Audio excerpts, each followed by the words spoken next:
The moment Jackson Porter grabbed her shirt and tore it from collar to shoulder. Something inside Autumn Reeves died. But what nobody in that classroom knew was that something else was about to be born. Something they'd all remember for the rest of their lives. It was November 15th at Westfield High School in Phoenix, and the desert heat still clung to the windows like a bad memory. Third period, American history.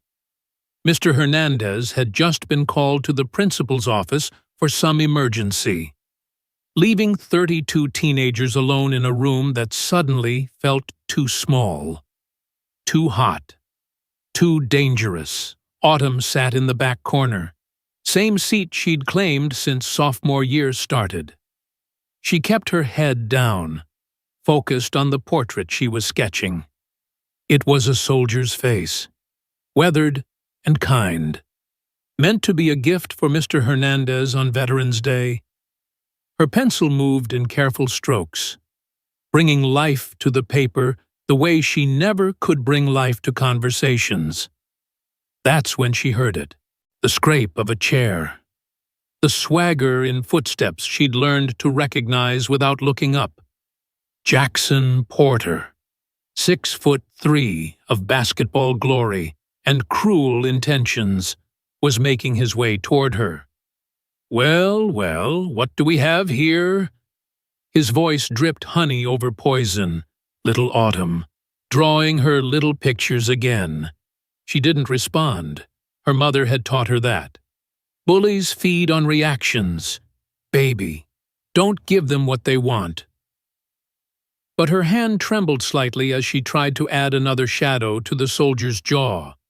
If you're feeling that rush of what's going to happen next, hit that like button. It really helps more people discover these stories.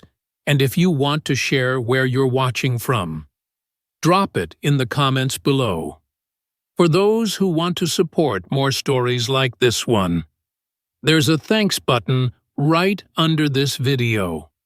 Every contribution, no matter how small, helps me bring you more inspiring tales of courage and standing up for what's right.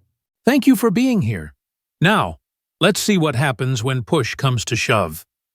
Jackson leaned over her desk, his cologne overwhelming in the stuffy classroom air. Behind him, his crew gathered like hyenas around a wounded gazelle. There was Tyler Morrison with his perpetual smirk, Brooklyn Hayes, twirling her hair and recording everything on her phone, and Marcus Thompson, who at least had the decency to look uncomfortable. "You know what I love about you, Autumn." Jackson's finger traced the edge of her drawing. "You think you're so much better than everyone else, sitting here with your art, acting like you're too good to talk to anyone." Still, she said nothing, but her silence seemed to anger him more. "I'm talking to you." His hand slammed down on the desk, making her pencils jump. The classroom had gone cemetery quiet. Even the kids who usually played on their phones were watching now. Autumn finally looked up, and for a moment, their eyes met. She saw something in Jackson's face that others might miss. Behind the arrogance, behind the cruelty, there was something broken, something that recognized the brokenness in her. But broken things don't always heal together.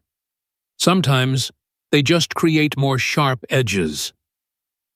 "Please move," she whispered. Her voice was barely audible, but in the silence, everyone heard it. Jackson laughed. It wasn't a happy sound. "Please," did she just say please? He turned to his audience, arms spread wide like he was on stage. "After ignoring me for a whole year, now she says please the year before." That's what this was really about. Autumn had been new then, just moved from Colorado with her mom after the divorce. Jackson had asked her to homecoming in front of half the cafeteria, probably on a dare. She'd said no, not to be mean, but because she could barely handle talking to one person, let alone dancing in a gymnasium full of them. But in Jackson's world, nobody said no to him, especially not some weird girl who spent lunch periods in the art room. You know what your problem is? He picked up her bottle of India ink, the special one she'd saved up for, the one that made her shadows look like real shadows. You need to learn about consequences. Before she could move, before she could even process what was happening. He turned the bottle upside down. Black ink poured over her drawing, over the soldier's kind face, over weeks of careful work. It spread like oil across water, destroying everything it touched. No! The word tore from her throat as she lunged forward, trying to save something, anything. Her hands scrambled for the paper, ink staining her fingers, her sleeves, her soul. That's when it happened. Jackson grabbed her shirt, right at the collar. Maybe he just meant to pull her back. Maybe he meant to do exactly what he did. But the fabric, worn thin from too many washes because her mom couldn't afford new clothes every semester, gave way with a sound like the world ending. Reep! The tear went from her collar down to her shoulder, exposing her sports bra, the one with the little hole she'd tried to fix with a safety pin. The classroom erupted. Phones came out like weapons. Someone laughed. High and cruel. Someone else gasped. Brooklyn's camera never stopped rolling. Autumn froze. Not from fear, not from shock, but from the weight of every humiliation, every moment of trying to be invisible, every time she'd chosen silence over confrontation, all crashing down on her at once. "Oh shit," someone whispered. "He actually did it." Jackson stepped back, and for just a second, she saw uncertainty flicker across his face. But then the performance took over again. He had an audience to play to. "See?" He gestured at her like she was an exhibit. "This is what happens when you think you're too good for everyone. When you can't even say hi in the hallways. When you act like some tragic artist who's above it all." Autumn's hands clutched the torn fabric, trying to hold it together. Black ink dripped from her fingers onto her jeans. Her drawing was ruined. Her shirt was ruined. And somewhere in the crowd of faces, she saw Piper Walsh, the girl who used to be her friend before popularity became more important than loyalty. Piper looked away. "What's wrong?" Jackson's voice turned mock concerned. "Gonna cry? Gonna run to the counselor? Or are you just gonna sit there like you always do, pretending we don't exist?" The tears came then. Not because she was scared, not because she was embarrassed, but because he was right about one thing. She had been pretending that if she stayed quiet enough, small enough, invisible enough, the world would leave her alone. But the world doesn't leave anyone alone. It finds you in your corner and drags you into the light, tearing your clothes and your dignity in the process. "Look at her," Brooklyn narrated to her phone. "The weird girl finally getting what she deserves. This is what happens when you reject Jackson Porter." And then, cutting through everything else, came the words that would change everything. "Just like her dad," Jackson said, loud enough for everyone to hear. Even he knew she wasn't worth staying for.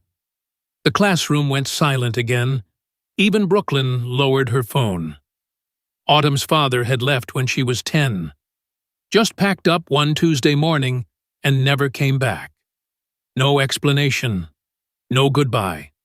Just absence where a person used to be. It had taken her mother 3 jobs and a move across state lines to keep them afloat.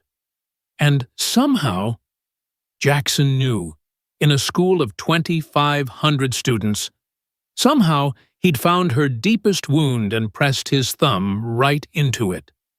She stood up slowly.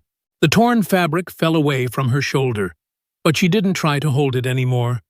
Her hands hung at her sides, ink-stained and steady, for the first time in 2 years. Autumn Reeves looked directly at Jackson Porter. Really looked at him. What she saw was a 17-year-old boy who needed to hurt others because something inside him was hemorrhaging. She saw the captain of the basketball team who went home to an empty house because his mother had left when he was 8, and his father only noticed him when he won games.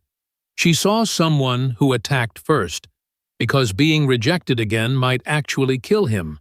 But understanding someone doesn't mean you have to let them destroy you. You want to know why I said no?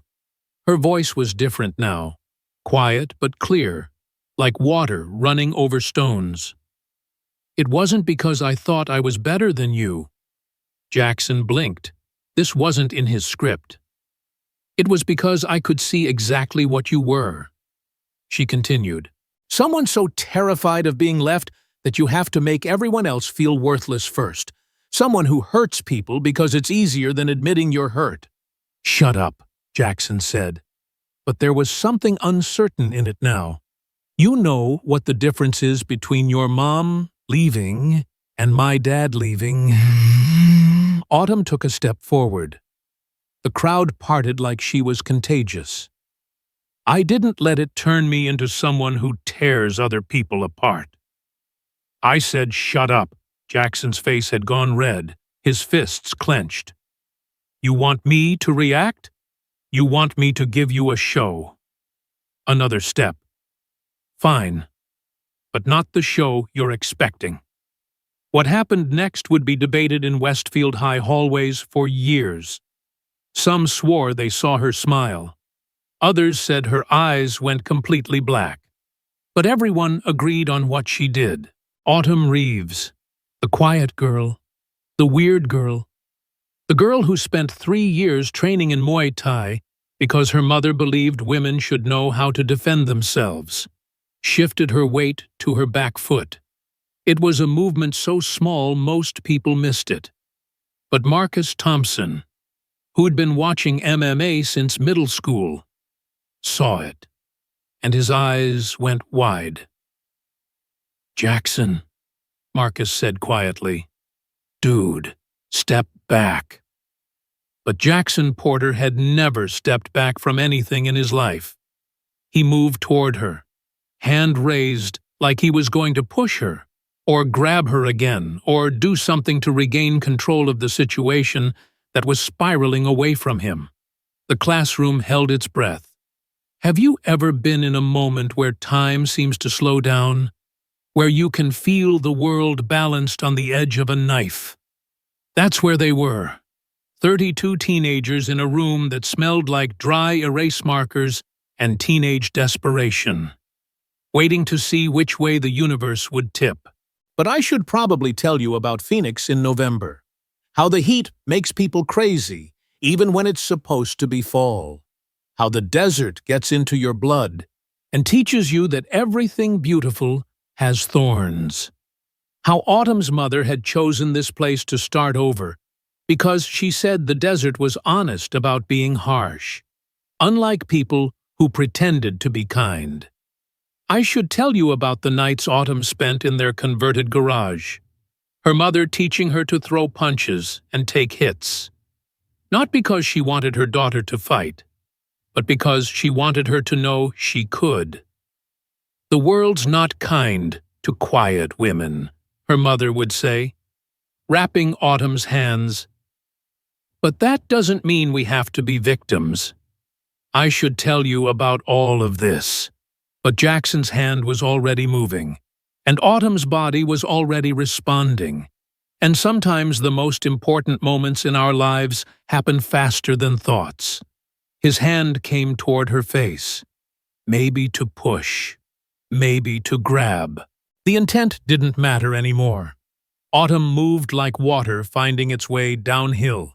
She slipped to the side, caught his wrist with her ink-stained hand, and used his momentum to guide him past her.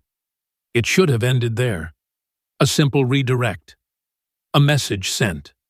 But Jackson stumbled, caught himself, and spun back with fury replacing his features. "You little—" The roundhouse kick was perfect.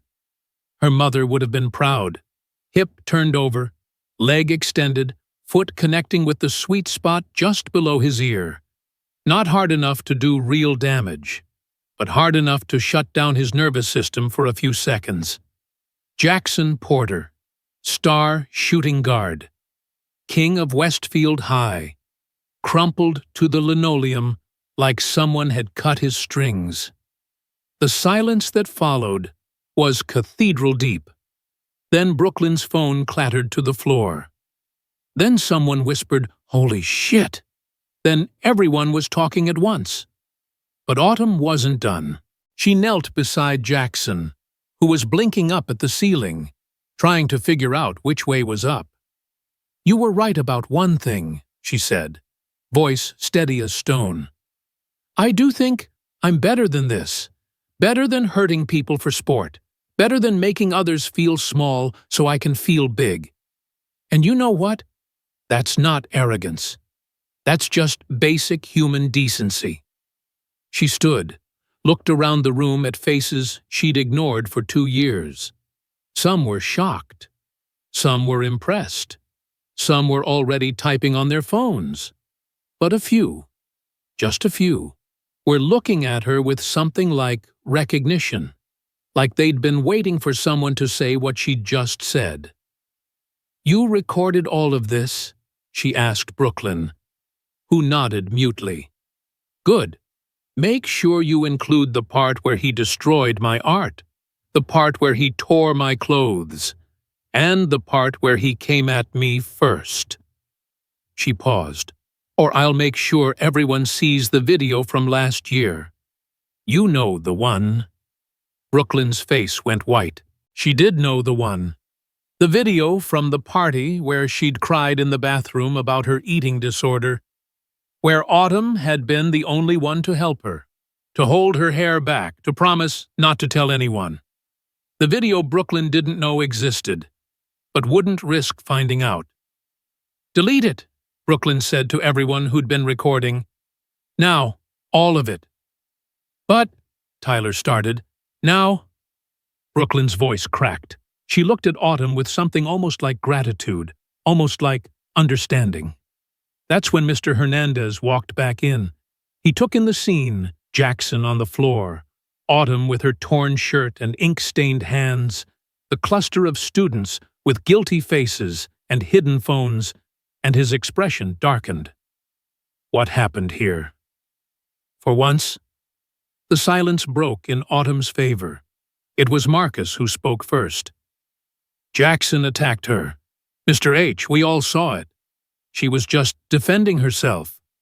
Others nodded, even some of Jackson's crew. "Because there's something about watching a quiet person finally roar that changes the chemistry of a room. Something about seeing the victim refuse to be victimized that makes everyone reconsider their roles." Mr. Hernandez helped Jackson to his feet. The basketball star swayed but stayed upright, one hand pressed to his jaw. "Office, now! Both of you!" Mr. Hernandez's voice was granite. "The rest of you!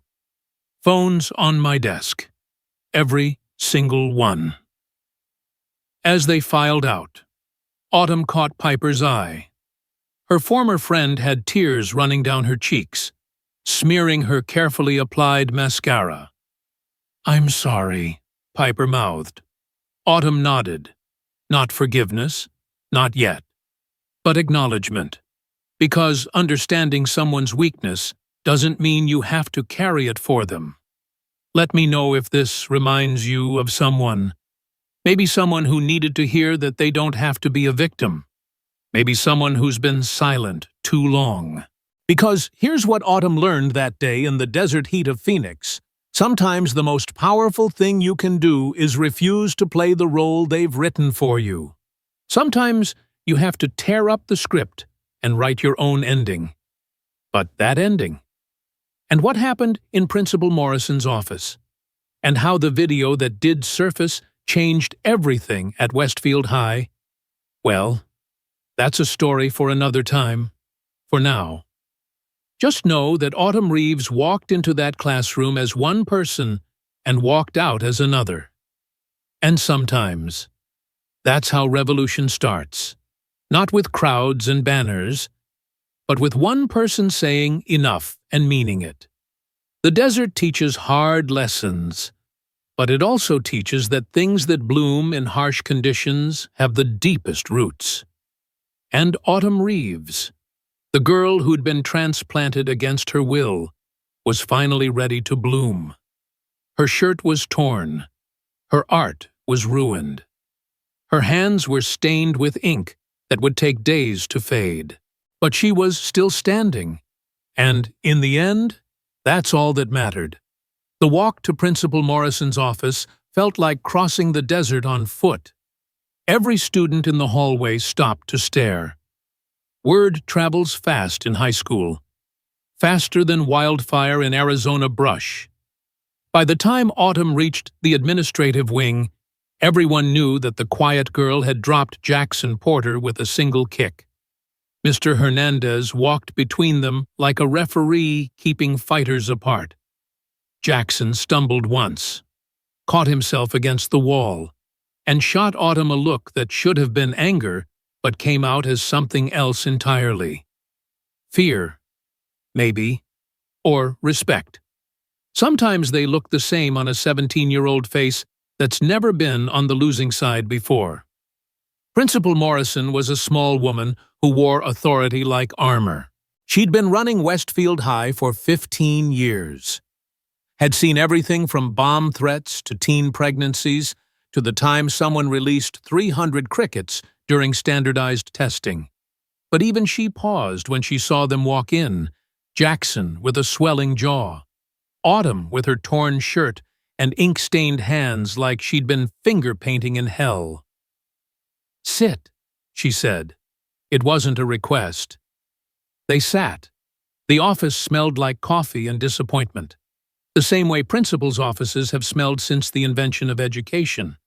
There was a motivational poster about reaching for the stars, which seemed particularly ironic given the circumstances.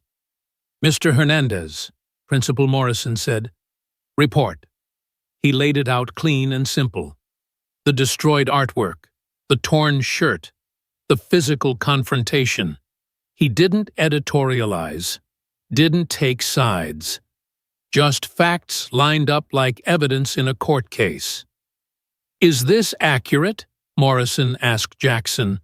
He touched his jaw, winced. "She attacked me. That's not what 31 witnesses say. They're lying." But even Jackson didn't sound convinced by his own words. Morrison turned to Autumn. "Do you have anything to add?" This was the moment, the chance to tell her side, to paint herself as the victim, to ensure Jackson got what he deserved. But looking at him sitting there, trying so hard to maintain his image even as it crumbled around him, Autumn felt something she didn't expect. Not pity, exactly, but understanding. "I want to show you something," she said instead. From her backpack, she pulled out a folder. Inside were dozens of drawings. Not just any drawings, portraits of students at Westfield High. There was Marcus Thompson mid-jump shot, all grace and power. Brooklyn Hayes laughing at something on her phone, looking genuinely happy instead of performatively cruel. Even Jackson was there, captured during a rare unguarded moment at practice, exhaustion and determination mixing on his face.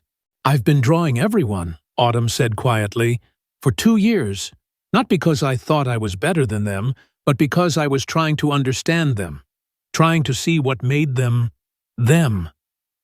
She pulled out one more drawing. It was Piper Walsh from freshman year, back when they were friends, sharing earbuds and listening to music in the courtyard. I never showed anyone these because I thought if I stayed invisible, I could just observe, just create. But that's not how life works, is it? Principal Morrison studied the drawings. Her expression shifted from administrative neutral to something softer. "These are," she started, then stopped. "Why are you showing me these?" "Because I want you to understand something. When Jackson ruined my drawing today, he didn't just destroy paper and ink. He destroyed the only way I knew how to connect with people. And when he tore my shirt, when he said those things about my father," her voice caught but didn't break. "He wasn't just being a bully. He was trying to tear me out of this place entirely, make me disappear." "So you hit him?" Morrison's voice was careful. "No, I defended myself when he came at me." "There's a difference." "She's lying," Jackson said, but it came out weak. Morrison leaned back in her chair. It creaked like old bones. "Mr. Porter, you're looking at assault charges, destruction of property, sexual harassment, given the torn clothing, your basketball career, your college prospects. It's all on the line here. So I'm going to ask you one more time. What happened in that classroom?" The silence stretched out like taffy. Jackson's leg bounced under the desk. Nervous energy with nowhere to go. Finally, his shoulders slumped. He stopped, started again. "She rejected me last year, and I couldn't let it go." The words came out like pulled teeth. "Everyone was watching when I asked her to homecoming. Everyone saw her say no." Do you know what that's like? Being Jackson Porter and having some nobody reject you in front of everyone, so you decided to hurt her. I decided to make her notice me. His voice cracked. "She walks around like I don't exist, like none of us exist. And yeah, okay, maybe I went too far today, but she what?" Morrison's voice could have cut glass. "She dared to say no to you. She dared to exist in her own way." That's when the door opened. Autumn's mother walked in, and the temperature in the room seemed to drop 10 degrees.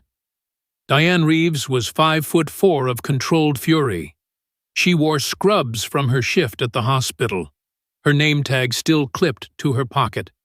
But the way she moved, the way she held herself, this was a woman who'd learned to fight long before she'd learned to heal. "Mom," Autumn said. Diane took in the scene, her daughter's torn shirt, the ink stains, the boy who'd done it sitting there like he was the victim. Her jaw tightened. "Are you hurt?" she asked Autumn. "No." "Did you use the roundhouse?" "Yes." "Good." She turned to Principal Morrison. "I assume you've called his parents. They're on their way. And the police." Morrison hesitated. "We typically try to handle these matters internally. My daughter was assaulted. Her clothing was torn from her body. This isn't an internal matter. This is a crime." "Mom," Autumn said quietly. "Wait." Everyone looked at her. She stood up, pulled her shoulders back. "I have a proposal," she said. Morrison raised an eyebrow. "You're not really in a position to negotiate, Miss Reeves." "Actually, I think I am. See, everyone's talking about the video, the one where I defended myself. But what they're not talking about is all the other videos, the ones from the past 2 years, the ones showing systematic bullying that this administration has ignored." "That's a serious accusation," Morrison said, but something flickered in her eyes. "Is it? How many reports have been filed about athlete privilege at this school? How many kids have transferred out rather than deal with it? How many teachers have requested different assignments because they can't control classrooms where star players know they're untouchable. The room went quiet. Even Jackson looked surprised. "What are you proposing?" Morrison asked finally. "A program, mandatory for all varsity athletes, community service paired with arts education. Athletes work with art students, drama students, music students. Learn what it's like to create instead of destroy. And in exchange," she looked at Jackson, "I won't press charges." "Autumn," her mother said, "he assaulted you." "I know, but putting him in jail doesn't fix the problem.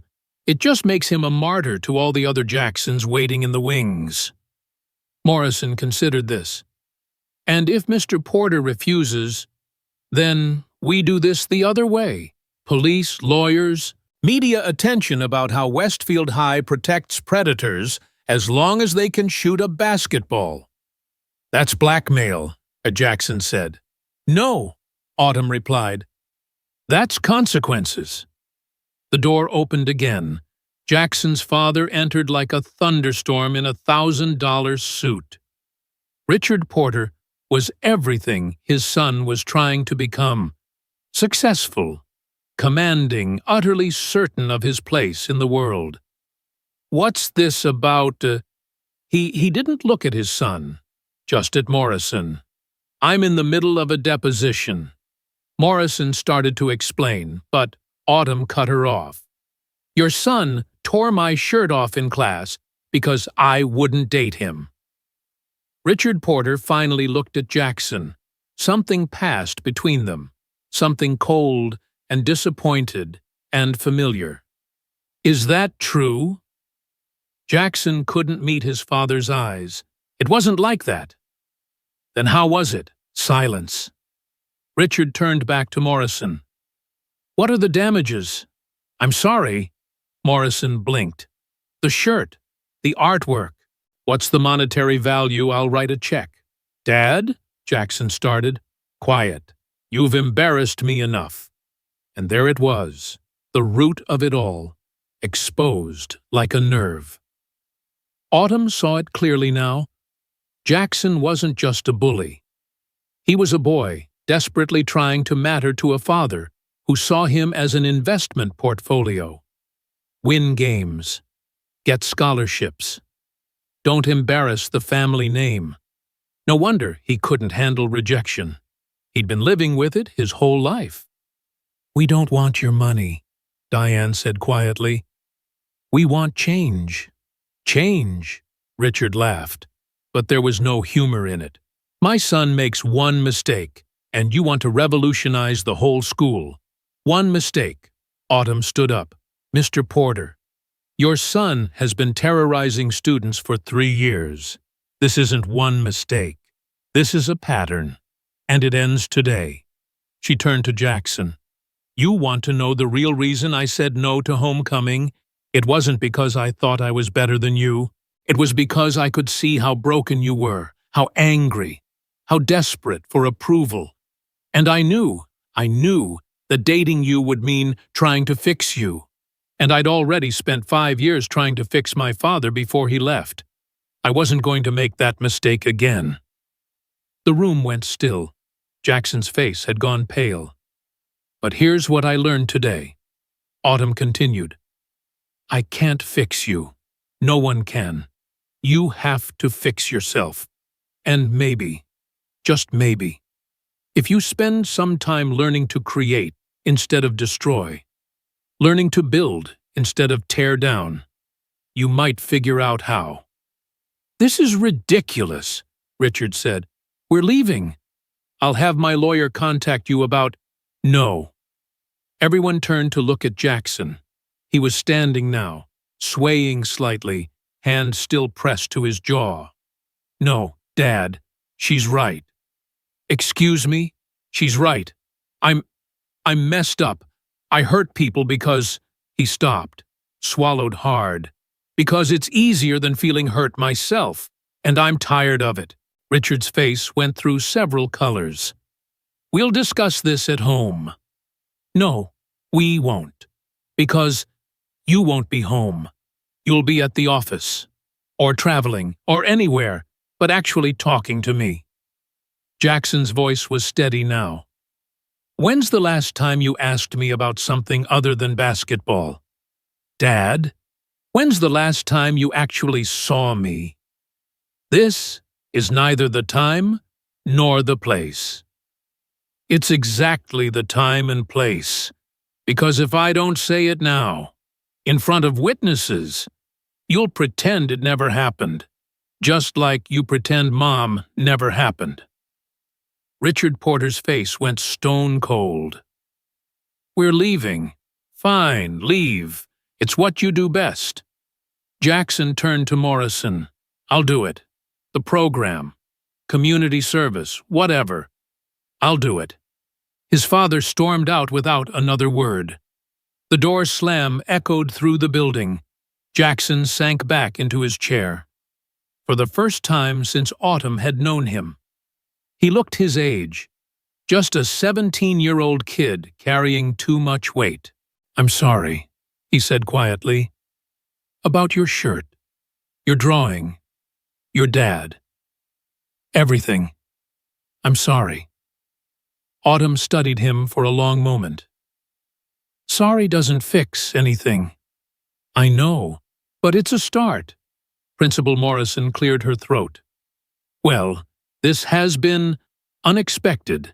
Miss Reeves, I'll need a formal proposal for this program. Mr. Porter, you'll be suspended for 3 days while we sort out the details, and you'll need to make a formal apology to the class. What about basketball? Jackson asked. That depends entirely on how committed you are to change. Over the next weeks. Something shifted at Westfield High. It started small, Jackson showing up to art class, sitting quietly in the back, learning to hold a paintbrush like it wasn't a weapon. Other athletes followed, some reluctantly, some curiously. Brooklyn deleted the video, but couldn't delete what she'd seen. She started eating lunch with Autumn, tentatively at first, then with growing confidence. They didn't talk about the bathroom incident, but they didn't need to. Some truths live better in silence. Marcus Thompson turned out to have a gift for poetry. Who knew the point guard had been writing verses in his physics notebook? Piper found her way back. One small conversation at a time. Forgiveness. Autumn learned. Wasn't a single act, but a daily choice. And Jackson. He never became a great artist. His paintings looked like someone had thrown up on canvas. But he kept showing up. Every day. Even after his suspension ended. Even after his father cut off his allowance. Even after colleges started pulling scholarship offers. The day he painted his first recognizable object. A basketball. Naturally, he smiled like a little kid. Autumn was mixing colors at the next easel. It's terrible, he said. But he was still smiling. Yeah, it is. But it's mine. I made it. Yeah, you did. They worked in silence for a while. Then Jackson said, My mom called yesterday. Autumn looked up. He'd never mentioned his mother before. She saw the news story about the program. Wanted to know if it was true, if I was really changing. What did you tell her? The truth that I'm trying. He added orange to his basketball, turning it into something that looked more like a mutant pumpkin. She's coming to visit. First time in 9 years. Are you scared? Terrified. He laughed, but it was shaky. It's easier to be angry than scared. You know, yeah. Autumn said, I know. The program grew. What started as punishment became something else. Athletes teaching art kids about teamwork and discipline. Artists teaching athletes about vulnerability and expression. Principal Morrison had to bring in extra teachers to manage the demand. They called it common ground. Autumn designed the logo. 2 hands, one holding a paintbrush, one holding a basketball, fingers interlaced. The story made the news. Local at first, then national. High school transforms bullying incident into revolutionary program. Diane did interviews, fierce and proud, talking about teaching her daughter to fight so she'd never have to. Richard Porter declined to comment, but Jackson's mother showed up in one segment, tears in her eyes, talking about second chances. But the best moment came 3 months later, spring semester. The art show. Autumn stood in front of her newest piece, a massive canvas showing the classroom incident, but transformed. Instead of violence, it showed transformation. Jackson's fist became a hand reaching out. Her kick became a dance move. The torn shirt became wings. The spilled ink became a river connecting all the students, carrying them somewhere new. "It's called common ground," she told the crowd, "because sometimes we have to tear each other apart before we can come together." Jackson stood in the back, his mother beside him. She was smaller than Autumn had imagined, with his same eyes but softer. She kept touching his arm like she was making sure he was real. After the speeches, after the applause. Jackson approached Autumn. He was wearing a suit that actually fit, had gotten a haircut that didn't scream, "I'm trying too hard." "I have something for you," he said. He handed her a small canvas. It was a portrait of her from that day in class. Not the violence, not the drama, just her, standing in torn clothes and spilled ink, looking unbreakable. It was terrible. The proportions were wrong. The colors were muddy. One eye was significantly larger than the other. It was perfect. "Thank you," she said. "No," he replied. "Thank you." They stood there, 2 kids who'd broken each other open and found something better inside. Not friends. Exactly. Maybe never friends. But something more important. 2 people who'd chosen to stop the cycle. The desert teaches hard lessons. About survival. About adaptation. About finding water in the most unlikely places.